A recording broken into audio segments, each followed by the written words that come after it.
Bom dia, boa tarde, boa noite, queridos alunos. Vamos aqui falar mais um assunto aí bem importante na parte de circuitos alternados. Na aula passada nós conversamos um pouquinho sobre os circuitos resistivos. Nessa aula agora nós vamos falar sobre os circuitos indutivos e circuitos capacitivos também. Então, uma aula importante, uma aula que vocês vão ter que prestar atenção, porque são muitos detalhes e se a gente se perder em algum detalhe desse, pode ficar um pouquinho difícil vocês acompanhar a matéria aí. Mas vamos ter foco, né? Sempre tiver dúvida, volta o vídeo, dá uma olhada, que aí tudo vai dar certo. Sério eu. Então, circuitos indutivos e capacitivos. Vamos começar falando dos circuitos puramente indutivos, depois a gente trabalha com circuitos puramente capacitivos. Né? Começando aí, né, o que é o indutor? Peguei lá na fonte do mundo da elétrica, e aí tem uma concepção bem legal, bem interessante aí do que seria o indutor. Né? Então, a indutância é a grandeza física relacionada a indutores, né? Representado pela letra L, né? L lá do indutor. E aí a gente dá essa medida em Henry, né? Henry, que vai fazer a unidade de medida dos indutores, tá bom? É um parâmetro relacionado à tensão induzida do campo magnético. Então, toda vez que a gente fala de circuitos indutivos, nós estamos relacionando ao campo magnético, que está diretamente ligado com a corrente, beleza?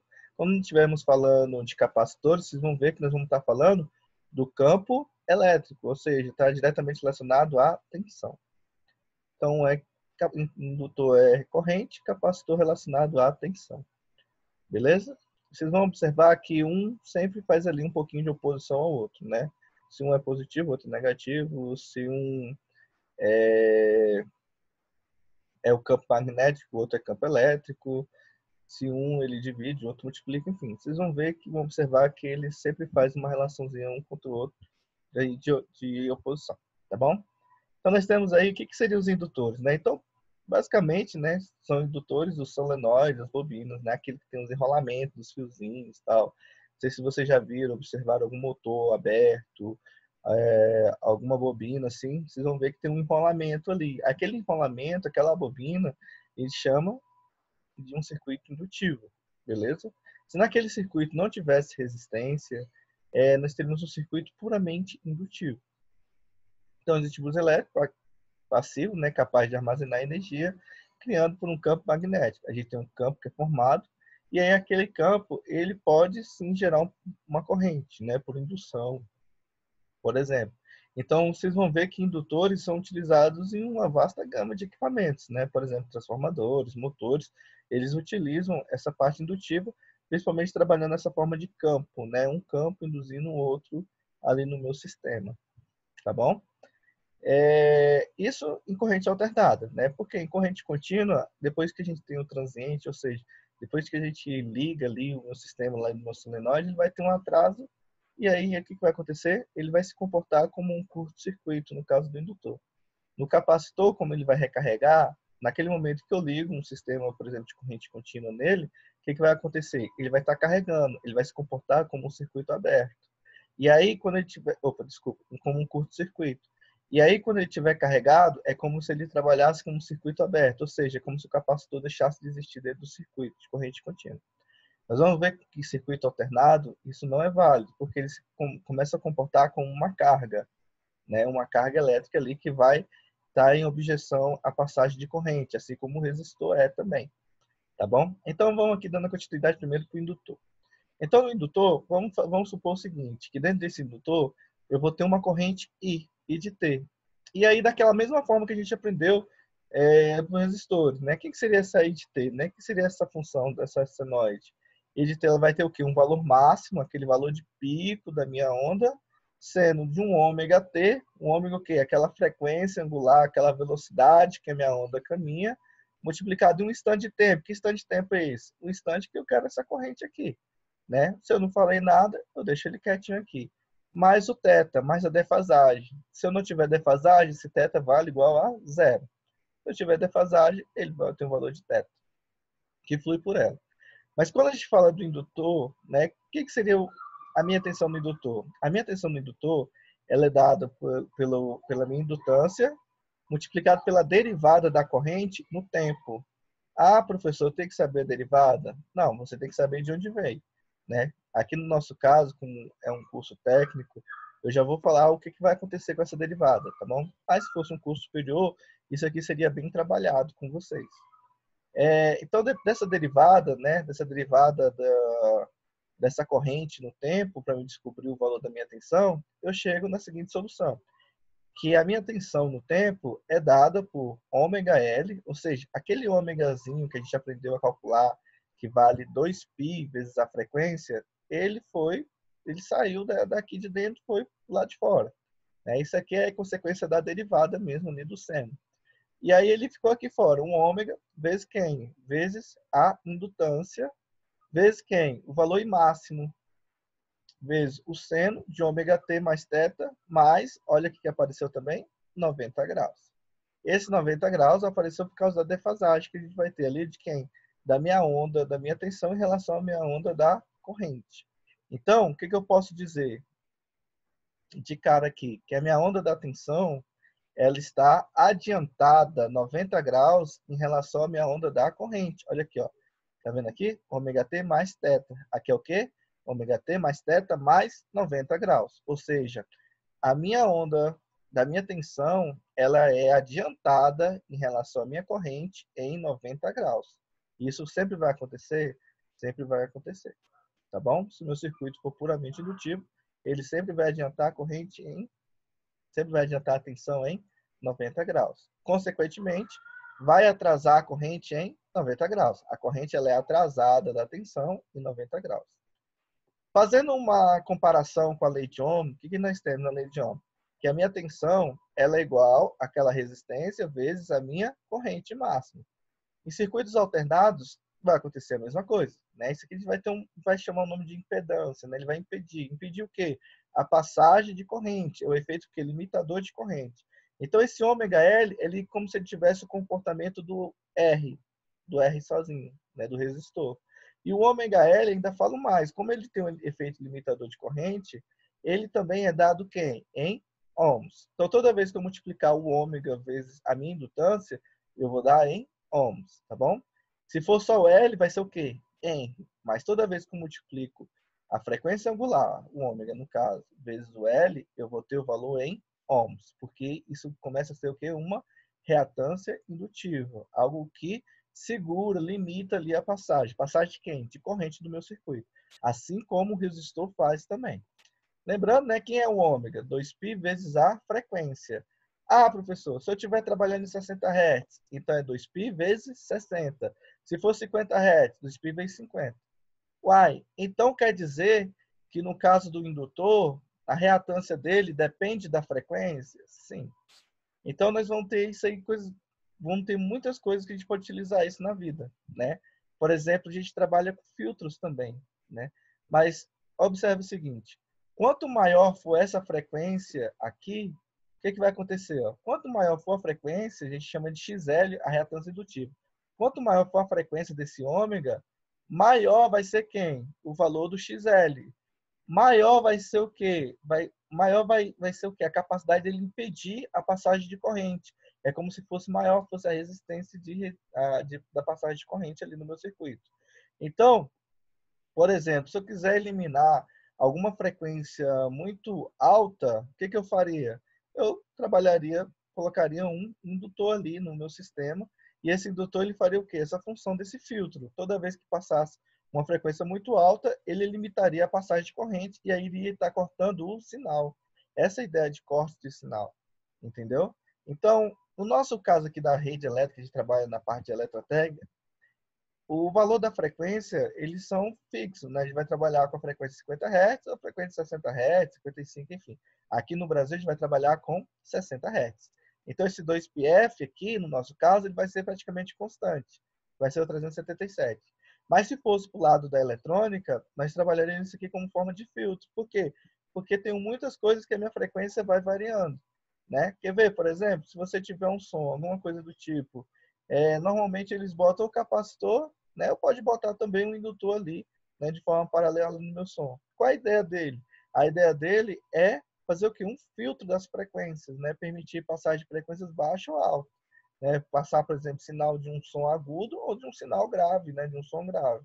Dependendo da forma que eu vou trabalhar. O capacitor ou indutor ali nesse sistema. Né? Vocês vão ver que o capacitor também vai depender da frequência.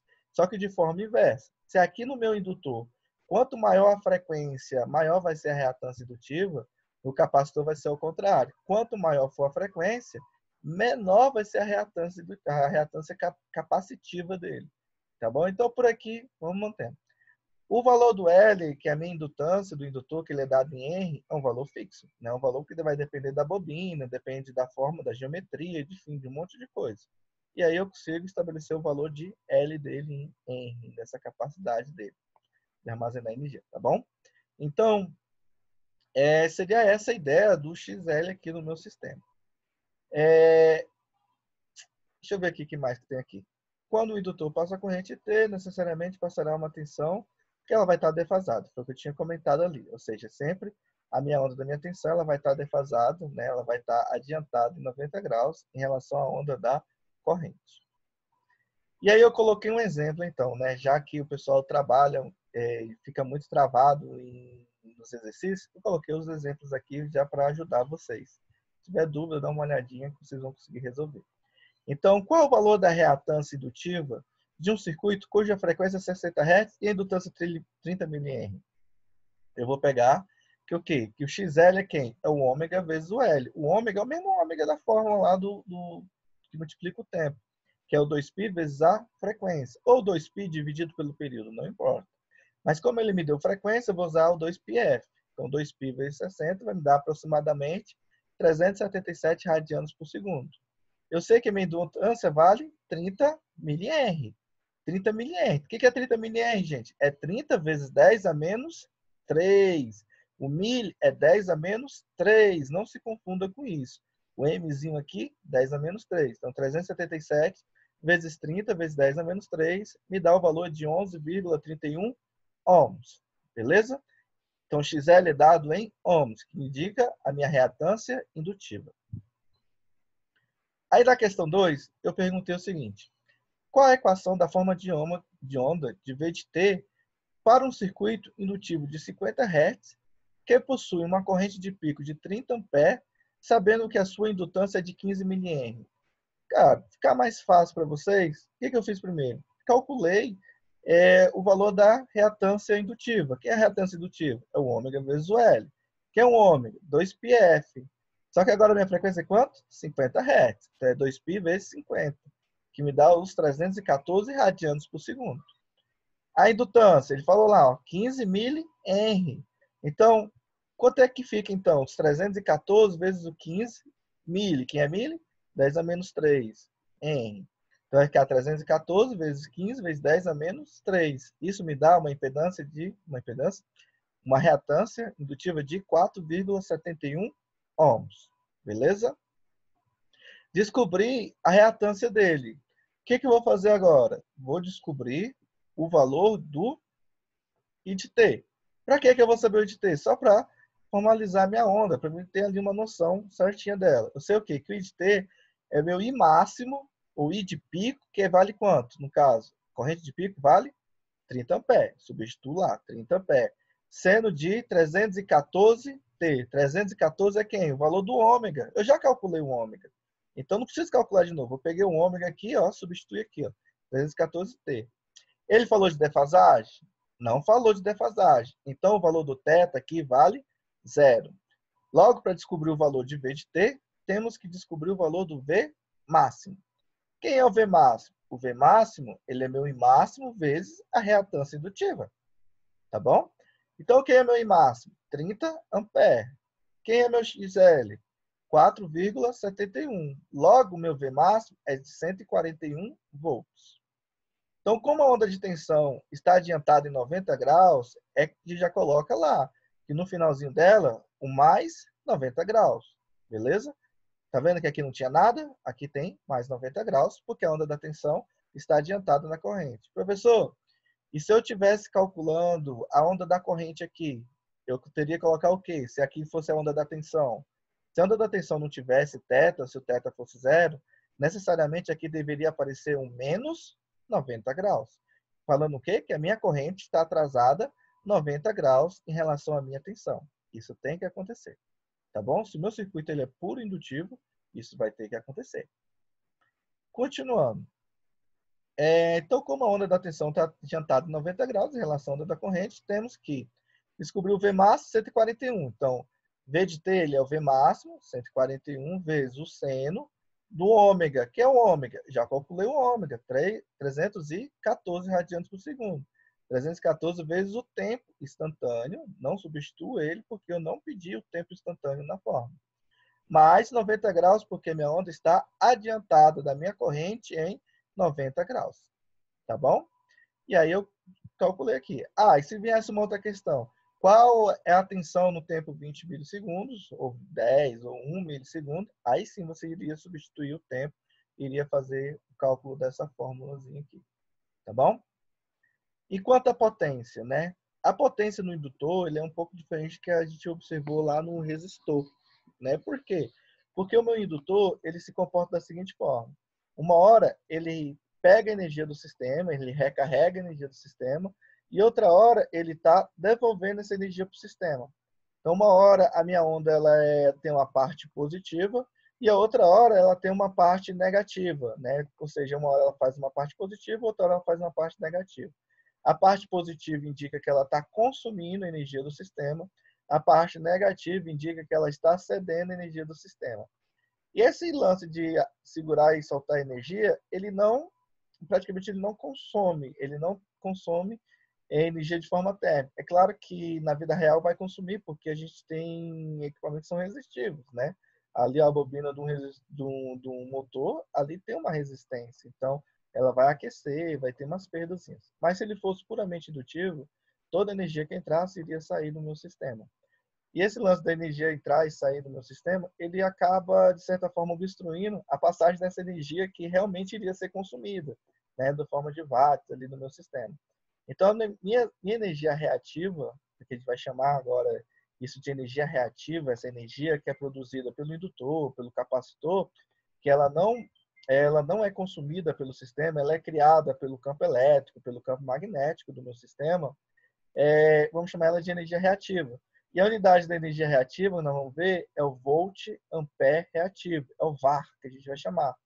Né? Uma unidadezinha nova aí que está entrando. Assim como aquela nova que está entrando, que é o volt ampere, né? Que nós vamos trabalhar com ela mais para frente. E o watts que vocês já conhecem, que é o Wzinho, tá? Então, o volt ampere reativo indica o quê? Que é uma energia reativa. É uma energia que o meu sistema ela não consome. Uma hora ela pega, uma hora ela solta ali, e aí acaba, de certa forma, obstruindo. Né? E aí, por isso que existe bancos de capacitores, bancos de indutores nos meus sistemas, a fim de quê? A fim de certa forma, compensar essa energia e aí não obstruir o meu sistema, por exemplo, a passagem de uma energia ativa, numa energia que vai ser realmente consumida, né? Ali vai transformar em calor, em movimento, em luz, em qualquer outra forma, entendeu? Então vamos dar continuidade lá. Ele fala o quê? Que essa potência é senoidal e possui o dobro da frequência da corrente. Assim como na potência no resistor, a potência do indutor e no capacitor, elas também vão seguir esse lance aqui de 2 vezes mais rápido que a onda da tensão e a onda da corrente. Entendeu? Então ela anda mais rápido que a tensão e a corrente, a potência. Diferente do resistor, o valor da potência média é zero. No resistor, a potência média equivalia ao quê? Aquela potência que ele entregaria para a carga. No nosso caso aqui, como ele não entrega nada para a carga, né, já de fato dele, da forma física que ele foi feito, a potência média dele sempre vai ser zero. Professor, qual é a potência média do indutor? Zero. Qual a potência média do capacitor? Vocês vão ver que é zero. Tá bom? Ambos é zero. Vou ter apenas o quê? A potência ali variando no tempo, né? Tendo o valor máximo dela, V máximo e máximo dividido por 2. Beleza? Esse aqui vai ser o quê? O valor máximo que ela vai alcançar no tempo. Professor, e o mínimo que ela vai alcançar? Menos ele. Menos V máximo e máximo dividido por 2. Já que é uma senoide, e a gente sabe que a senoide varia de 1 a menos 1, então o máximo que ele alcança é esse cara aqui. o mínimo que ele alcança, menos V máximo e máximo dividido por 2. Tá bom? Em termos de energia, nos instantes Q é positivo, o indutor absorve energia. E quando Q é negativo, o indutor devolve energia para o circuito. Isso foi o que eu tinha falado para vocês. Em um período, ele fornece a mesma energia que recebeu, ou seja, existe uma troca de energia entre a fonte e a bobina, sempre em um quarto do ciclo constante. Então, é justamente isso, né? Ele vai pegar e vai devolver energia para o sistema. Isso é o que vocês têm que saber de indutor. Capacitor, né? Vamos falar dos circuitos puramente capacitivos. Professor, vamos estudar também circuitos mistos, misturados, com resistor, indutor, capacitor? Com certeza. Mas isso aí vai ser para nossa 3. Nossa 2, vamos trabalhar só com esses carinhas aqui, tá bom? Então, o que seria um circuito puramente capacitivo? Né? Ele teria apenas a capacidade de armazenar energia, mas de forma o quê? De forma de campo elétrico, né? Campo o quê? Eletrostática ali no meu sistema. Então, os capacitores mais comuns são construídos por duas placas condutivas metálicas, separadas por um material dielétrico, um material isolante. Ou seja, eu tenho duas plaquinhas, uma pertinho da outra lá. Uma que vai ficar o quê? Toda carregada positivamente e outra toda carregada negativamente. Lembrando que a placa que ela está carregada positivamente não quer dizer que eu tenho que ali uma quantidade, os prótons vieram para cá. Quer dizer que os elétrons saíram dela e foi para o outro lado lá, e aí ela ficou o quê? Com maior quantidade de prótons nela, ou seja, ficou positivo e a outra ficou negativa. E aqui no meio delas eu vou ter o quê? Um material dielétrico, por exemplo, pode ser o ar, pode ser qualquer coisa. Quer ver um efeito capacitivo que acontece na natureza de forma natural? O raio. Nós temos uma nuvem aqui que ela começa a ficar carregada ou negativamente ou de forma positiva, e embaixo dela nós temos a Terra. E o ar no meio ele se torna o quê? Um isolante, né? Claro que com a umidade esse isolante vai diminuir um pouco, mas o que vai acontecer? Eles vão começar a carregar bastante, né? Esse aqui, por exemplo, a nuvem vai começar a ficar muito, muito, muito, muito, muito negativa e o Sol vai ficar começando a ficar muito, muito, muito positivo. Vai chegar um momento que a nuvem vai ter tanta carga que vai acontecer o quê? Vai gerar o raio. O raio vai sair dela e vai para a Terra. Ou seja, ele vai ionizar o ar e ali vai abrir o quê? Uma passagem, vai passar o quê? Descarregar aqueles elétrons que estavam na nuvem e descer para a Terra. Então, isso é uma ideia bem grande, de uma forma de um capacitor gigante, vamos falar assim. E essa é a ideia também do capacitor, tá bom? Só que o capacitor, ele não vai ter essa ruptura de elétrica, assim, não quer dizer que ele vai romper. Se ele romper, ele vai estragar, tá bom? Ele vai recarregar, quando que eu falo que um capacitor está carregado? Quando uma placa fica bem positiva e a outra fica bem negativa. Ali eu estou recarregado. Se ele estourar isso aqui, ele estoura mesmo, aí pipoca de vez, beleza? Ele quebra essa rigidez elétrica do isolante dele e aí provavelmente vai esquentar, vai estourar, vai acontecer alguma coisa com ele. Beleza? Então vamos aqui continuar. O princípio de funcionamento do capacitor acontece quando uma tensão elétrica é aplicada em suas placas condutoras, conhecida como armadura. Um lado da armadura condutora armazena cargas positivas e do outro cargas negativas. As cargas são acumuladas de igual modo, balanceando tanto cargas negativas quanto positivas ao mesmo valor do módulo. O que acontece? Fazendo também aquela comparação de circuito contínuo, o capacitor, quando a gente ligado ele no sistema contínuo, ele vai encher a plaquinha dele lá de cargas positivas e outra de carga negativa e vai acabar. Por isso que eu falo que depois que ele recarregou, depois que ele juntou aquela quantidade de cargas positivas e negativas necessárias para ele ficar recarregado, é como se ele não existisse no meu sistema, beleza? É como se ele não precisasse mais e falasse assim, não preciso de mais nada não. Então, não acontece mais nada com o sistema, ou seja, ele deixa de existir ali no meio. No caso da corrente alternada, não. Uma hora ele está carregado positivo, negativo embaixo. Só que quando a minha onda faz a volta que inverte a polaridade dele, aquele lado que era todo positivo começa a ficar todo negativo. E o de baixo, que era todo negativo, fica todo positivo. Ou seja, ele fica invertendo a polaridade na frequência da rede. Ou seja, minha rede é 60 Hz, 60 vezes por segundo ele está ali modificando ali o seu lado positivo com o seu lado negativo. A gente tem que aí também vai ser também caracterizado como uma forma também de contenção de corrente e tal. Vocês vão ver ali para baixo um pouquinho. E o que nós temos então? Com esse dielétrico, normalmente nos capacitores, normalmente não são ar, né? A gente fez o quê? Ele fez de cerâmica, de poliéster, mica. E aí são os materiais que vai isolar essas duas placas dele, né? A placa que vai ficar positiva e a placa vai ficar negativa. Quando a gente fala de capacitância, qual a letra que a gente utiliza? É o C, capacitor. E ele é dado em farads, que é o F maiúsculo. Normalmente a capacitância ela é expressa em milifarad, microfarad, nanofarad e picofarad. Eu vou falar o que seria isso, porque toda vez que parece que vocês observam isso e não entendem muito bem, então o M é o quê? De mili, tá? O U é o quê? De micro. Ó, milho, o que é o milho? Aqui, ó. Milho é o 10 a menos 3. Ou seja, qualquer coisa que tiver aqui, 10 milifarads, é 10 vezes 10 a menos 3. 15 milifarads, é 15 vezes 10 a menos 3. O que é o 10 a menos 3? É o 0,001 farad. O micro ele é o 10 a menos 6. 15 microfarads é 15 vezes 10 a menos 6. Ou seja, é 15 vezes 0,0000001 farad. Entendeu? É um número bem pequeno. E aí vai indo tanto para o nano quanto para o pico. Né? 20 picofarads é 20 vezes 10 a menos 12. 0,01 ali no final. Tá bom? Vamos deixar isso claro. E aí, então, como é que é a historinha do capacitor? Se a gente aplicar uma tensão no capacitor, o que vai acontecer? Ali vai fluir uma corrente. E essa corrente, ela é dada por isso aqui. A corrente no capacitor, ela é a minha capacitância vezes a derivada da tensão no tempo. Que tensão? V máximo seno de ômega t mais θ.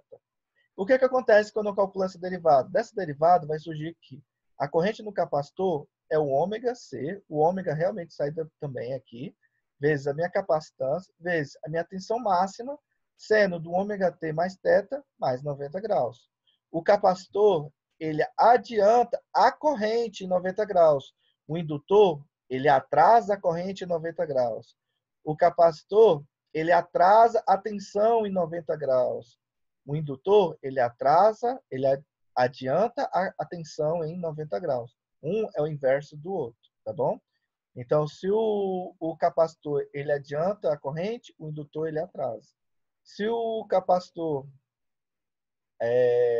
atrasa a tensão, o indutor adianta a tensão, tá bom? Um é o inverso do outro nessa partezinha aqui. E aí nós temos o seguinte, da mesma forma, eu sei o quê? Que o valor do I máximo, o valor I máximo é o ômega C vezes o V máximo, não é isso? A corrente máxima é esse tudo aqui. É o ômega C vezes o valor do V máximo. Por quê? Porque o seno vai variar só de 1 a menos 1.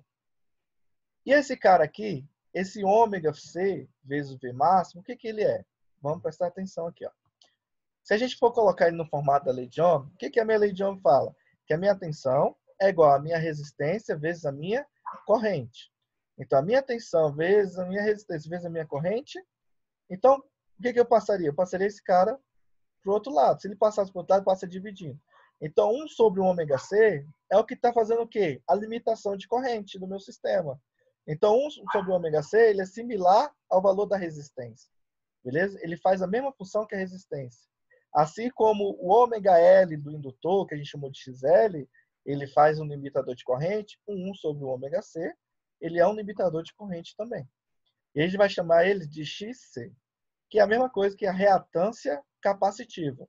Reatância indutiva, XL, que é igual a ômega L. Reatância capacitiva, XC, que é 1 sobre o ômega C. Qual é o valor do ômega? 2π vezes a frequência. E o C é a minha capacitância, dada em farads, tá bom? Então, 1 sobre ômega C. Se no capacitor não há resistência, não há dissipação de energia, ou seja, o capacitor um circuito puramente capacitivo. Ou seja, seria aquela ideia, né? Ele armazena e libera-se para o sistema. Ele não consome também energia se ele for puramente capacitivo. É claro que, daquela mesma forma, né? Eu vou ter fios, eu vou ter placas, eu vou ter um monte de coisa que eu posso ter o quê? Perda de energia sim ali no meio.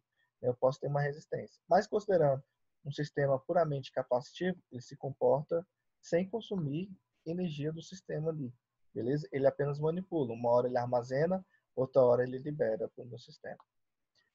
E aí o XC é o quê? É um ômega sobre C, né? Mais uma vez falando, onde o ômega é 2πf, a frequência, e o C é a capacitância. A capacitância é fixa, depende do equipamento, do elemento, né, que está aí, e a frequência aqui.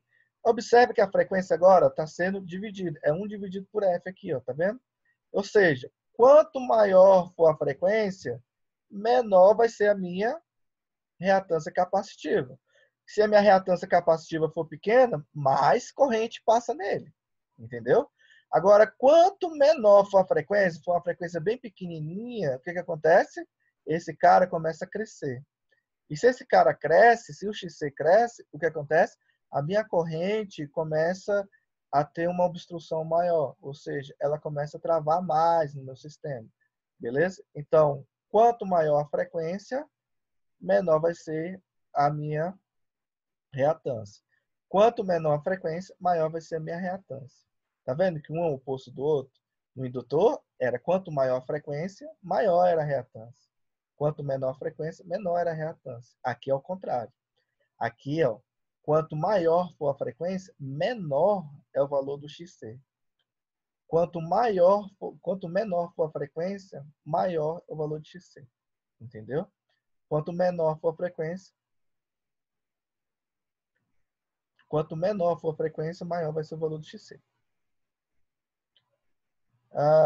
Tá. Então, no circuito capacitivo em CA, quanto maior a frequência, menor será a reatância capacitiva, por consequência, maior será a corrente do circuito, foi o que eu acabei de falar. No circuito puramente capacitivo, a corrente está adiantada 90 graus da tensão no capacitor. Ou a tensão está atrasada 90 graus, porque a gente falou também. Falando mais um exemplozinho, qual o valor, então, da reatância capacitiva de um capacitor conectado a uma rede de 50 Hz, que possui uma capacitância de 25 microfarads?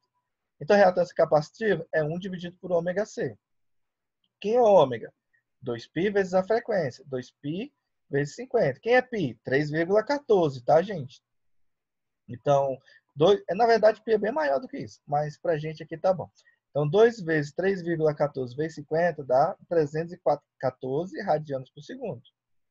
E aí a gente tem o quê? Que a capacitância é 25 microfarads, ou seja, 25 vezes 10 a menos 6 Faraday. Lembra? Micro quem? 10 a menos 6. Então é 25 vezes 10 a menos 6 Faraday. Vou botar esse cara na parte de baixo junto com esse cara aqui. O ômega e o C. Ômega, 314. Pá. Capacitância, 25 vezes 10 a menos 6. Olha aqui, ó. Gente, sempre que a gente tiver uma potência de 10 embaixo, tipo 10 a menos 6, 10 a menos 8, para facilitar o cálculo em algumas calculadoras, eu posso pegar ela e passar para o lado de cima. Então, ao invés de ser 10 a menos 6, aqui, quando eu passo esse cara que está aqui embaixo para a parte de cima, ele vira 10 a sexta. Se fosse 10 a menos 3, se eu passar para a parte de cima, fica 10 a terceira. Entendeu? Se aqui é a potência negativa, na parte de cima ela vira positiva. Tá bom? Vamos botar isso na cabeça aí que dá certo aí, vai ficar melhor para vocês. Então, 1 dividido por 314 vezes 25 vezes 10 a menos 6 vai me dar 127,38 ohms. Ohms, porque também ele, o XC, é um limitador de corrente, assim como o resistor, assim como o indutor. E aí vamos aqui para outra questão. Ó. Qual a equação da forma de onda ITT, né, que eu quero saber, para um circuito capacitivo de 50 Hz que possui uma corrente de desculpa, aqui está errado, tá? Uma tensão de pico de 280 volts, sabendo que a sua capacitância é de 25 microfarads. Bom, primeira coisa, eu sei o seguinte, que a minha tensão, o que ela é? Ela é o meu V máximo sendo um ômega-T mais θ. Qual é o V máximo que ele falou? 280 volts. Então, já substituo lá, 280 volts. Sendo de quem? Do ômega. O ômega aqui é o mesmo desse, 314. Só utilizei aqui, ó. Tá vendo que é 25 e 50 Hz? É a mesma coisa que tá lá, 50 Hz e 25 microfarads. Eu vou poder pegar os resultados desse e utilizar aqui. Tá, então 314. Ele não falou nenhuma variação de θ, né? Não falou que o θ estava adiantado, atrasado.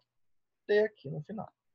Eu sei o seguinte, que a corrente está adiantada em 90 graus em relação à tensão. Logo, o IDT vai ter o quê? Vai ser algo do tipo de quê? Vai ser um I máximo seno de ômega T mais 90 graus. Por quê? Porque no capacitor a minha corrente está adiantada em 90 graus em relação à minha tensão. Beleza? Tá vendo que eu não tenho nada de θ? Aqui vai ter um mais θ, um mais 90 graus. Porque a minha corrente está adiantada em relação à minha tensão. Se eu tivesse perguntando ao contrário, né, mais uma vez, se isso aqui fosse uma I de T e não tivesse θ, esse cara aqui na V de T ia aparecer um menos 90 graus. Mas como eu quero saber a corrente, é mais 90 graus. É 90 graus na frente da tensão.